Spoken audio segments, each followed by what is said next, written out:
All right, we're going to continue our media availabilities in advance of Sunday's Ticket Guardian 500 here at ISM Raceway.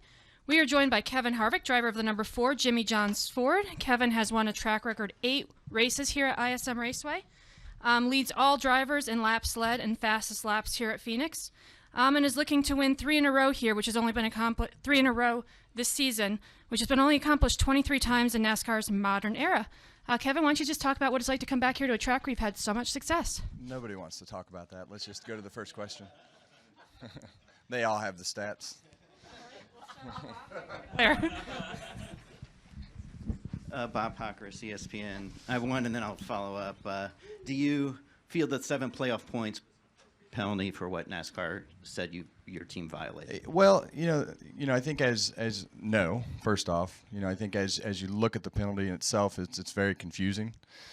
I think as you look at obviously all the chatter that was created on social media afterwards, and the whole findings of the whole things really started from the roof braces not working correctly in the car that are non-mandatory braces that exist in the back of the roof, and that's really what squished it down. The window bracing itself, there was no issues with. I think when you look at the perpendicular bar, there's no specific way that it says it has to be connected. Ours is connected.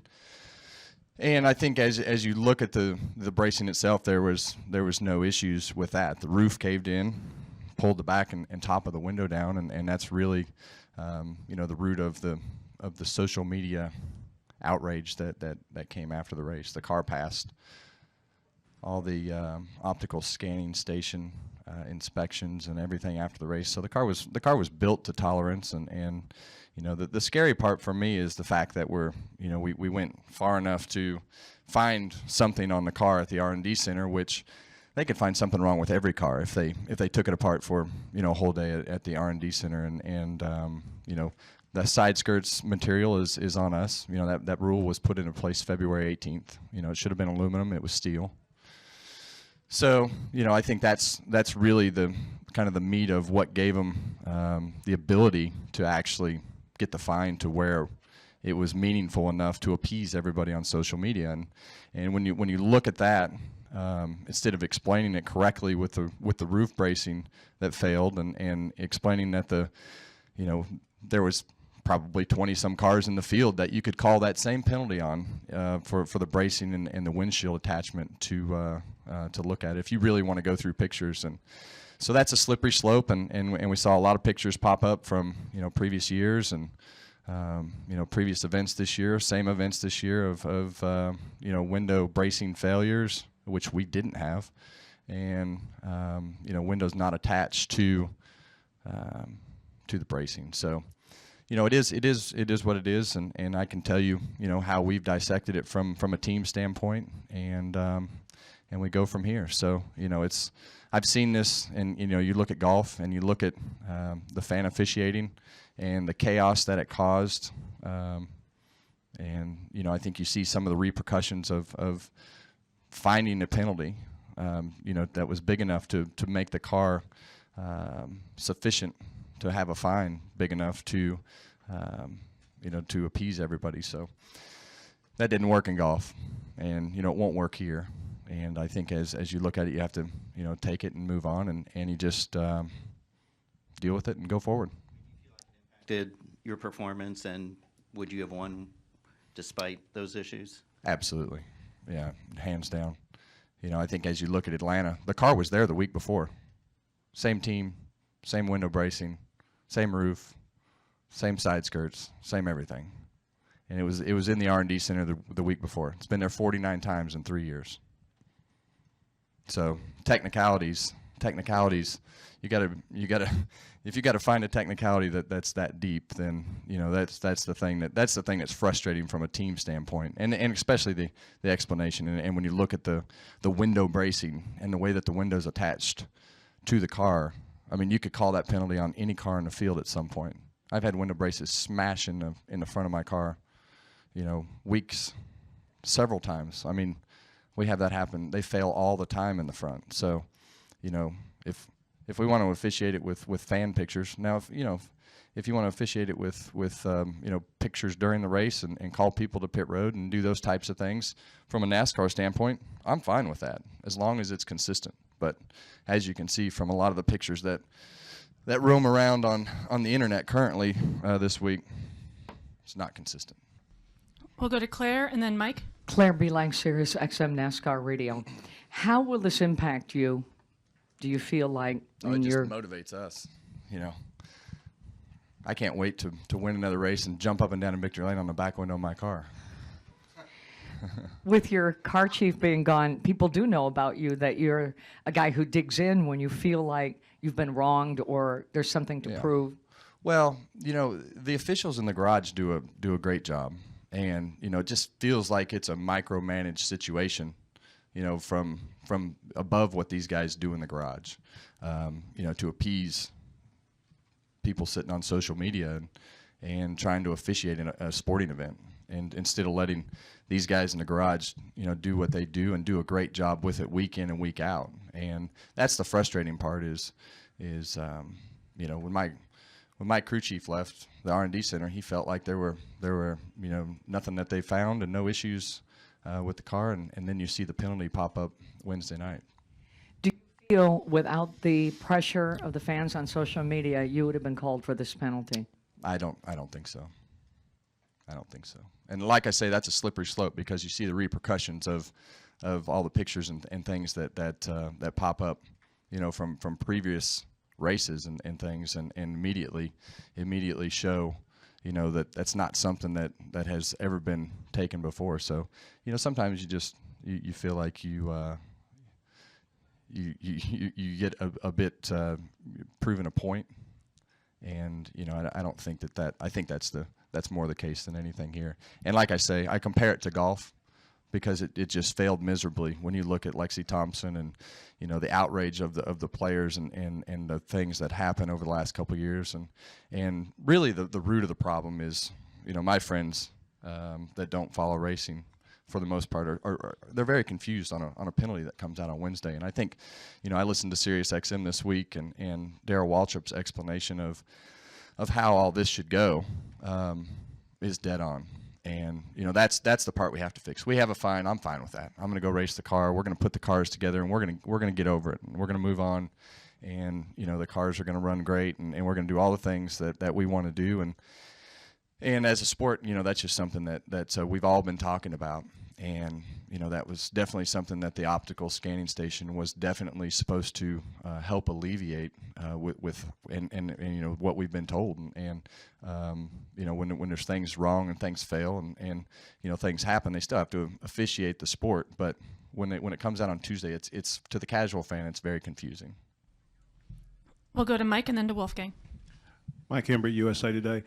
Kevin, from what you said, it seems like there's a pretty big window for an appeal. You guys don't plan to appeal?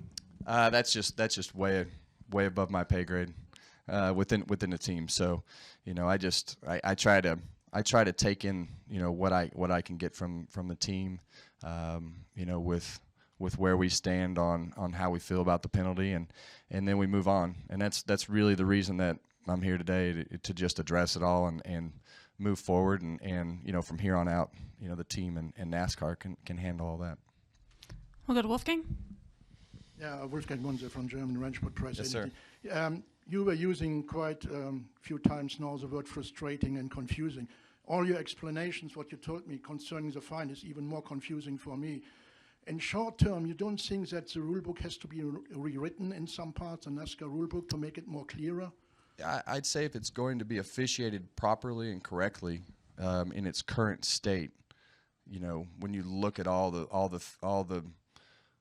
different pictures, and look, we live off of pictures, so we see everybody's stuff, and that stuff evolves into everybody doing the same stuff in certain areas, and it's you could have called that the window attached to the rule brace penalty on 20 cars last week, easy. But in principle, it can happen to you again during this. Yeah, absolutely. Yeah, I mean, if the front window brace fails, it's I think the 34 car had one that failed pretty good last week that was caved in, and those are things that happen. you know, there's a lot of pressure and a lot of force and a lot of things that are happening, and everything's built to what you think will hold it up, and sometimes it doesn't. To make it clear, there is no competition advantage. What's that? No advantage. When this, Yeah, I mean, when you see things cave in that far, especially when they have, you know, dips and you know, ramps, that's not what you want. You want that thing to be smooth and attached to the roof and the rear glass. You know, it's so that it attaches down to the window and onto the spoiler. We'll come up front to Reed.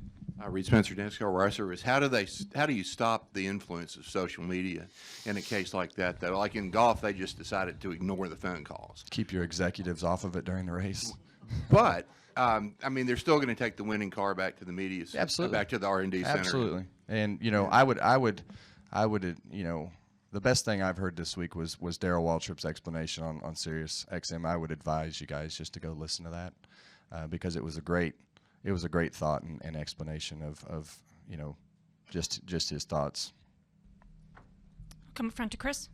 Friends.com. Kevin, listening to SiriusXM a lot this week, the fans said that they would rather just see the inspection done at the racetrack and then the R&D centers remain for just R&D things. Do you think that waiting too long for these infractions to come out is confusing? Is confusing Yeah. and taking away from actual good things like racing? Absolutely. Now we're sitting here talking about, you know, whether we think it was legit or, you know, whether NASCAR thinks it was a penalty. And now, so we're just sitting here, you know, we're explaining it from our side, they'll explain it from their side, and then you just, you know, at that point you just have a conversation that has nothing to do with racing. And, you know, I think as you look forward, that would be the best way to do it.